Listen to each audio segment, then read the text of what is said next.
Well, they were making such outrageous claims for the Big Thicket that we were being made fun of and all that sort of thing. And so I started collecting plants, the plants of the Big Thicket.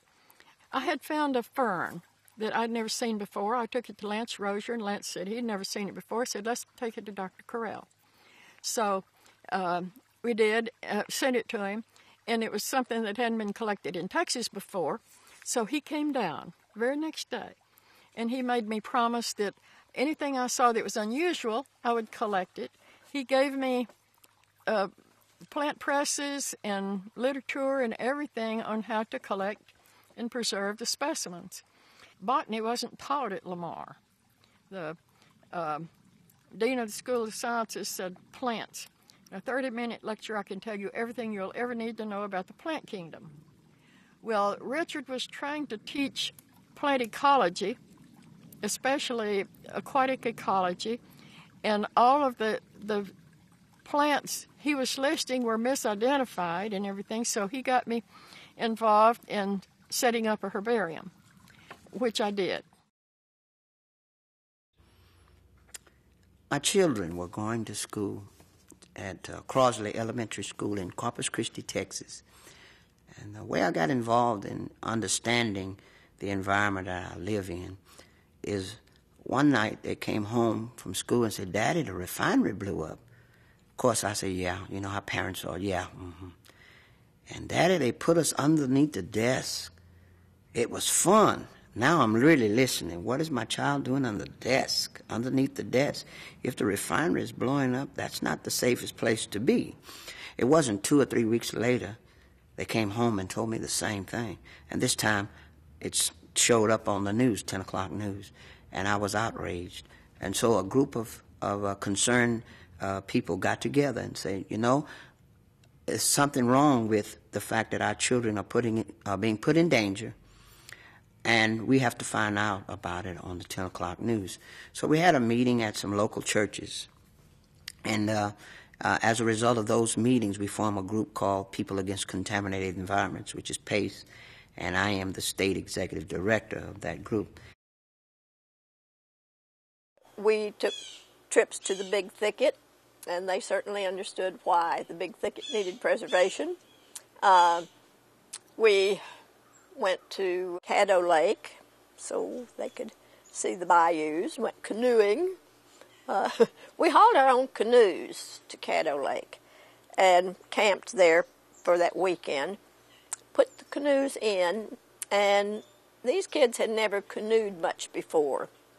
So as we were going up the bayou, we were going into the wind, and they were paddling just as hard as they could paddle. Miss Goodbar, how much farther is it? Oh, huff, puff. When I keep on going, because just think, when we get up and turn around, start coming back, you'll have the wind at your back.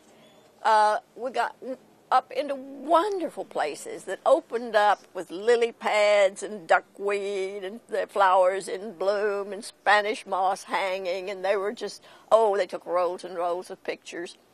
And then we turned around and started back. The wind had changed direction, and God love them, they had to paddle against the wind all the way back. But anyway, it was a good learning experience.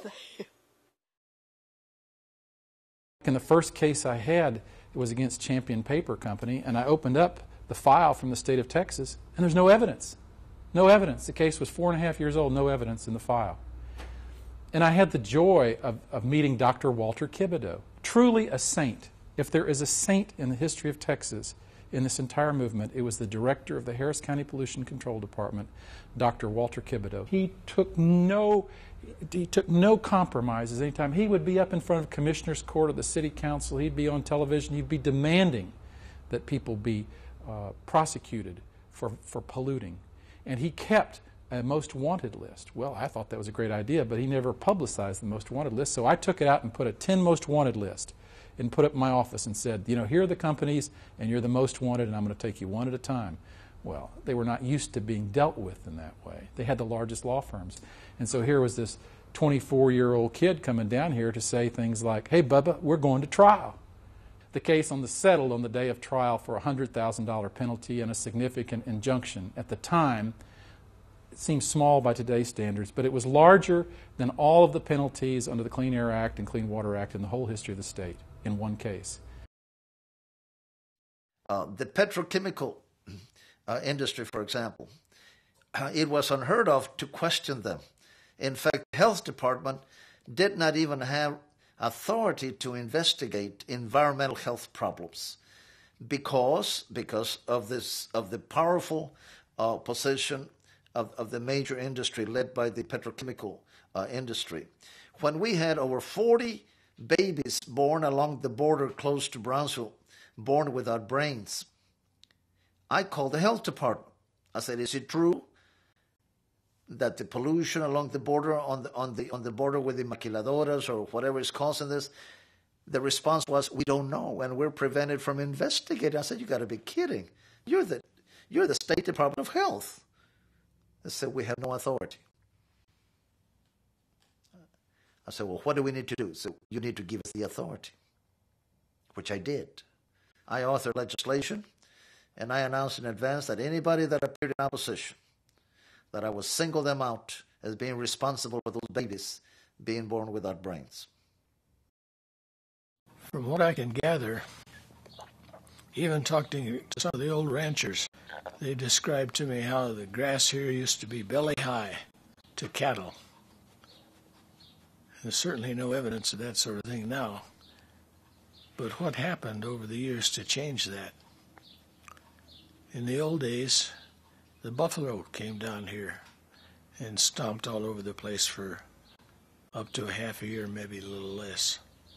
And then they went north again. And the rest of the year, everything out there recovered. And there was plenty of food the next year because of that. But now came the cattle, and they stomped the hell out of the whole desert.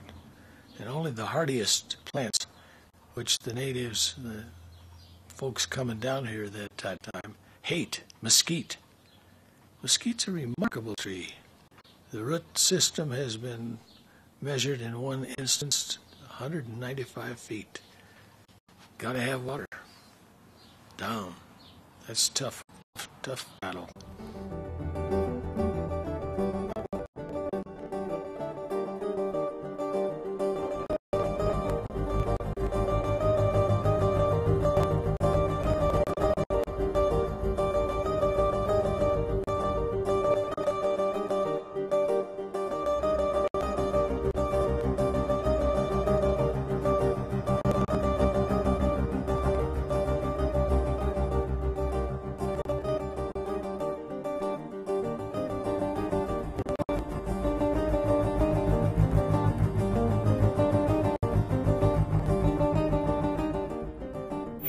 A lot of people don't understand how people got sick. Was it from the water?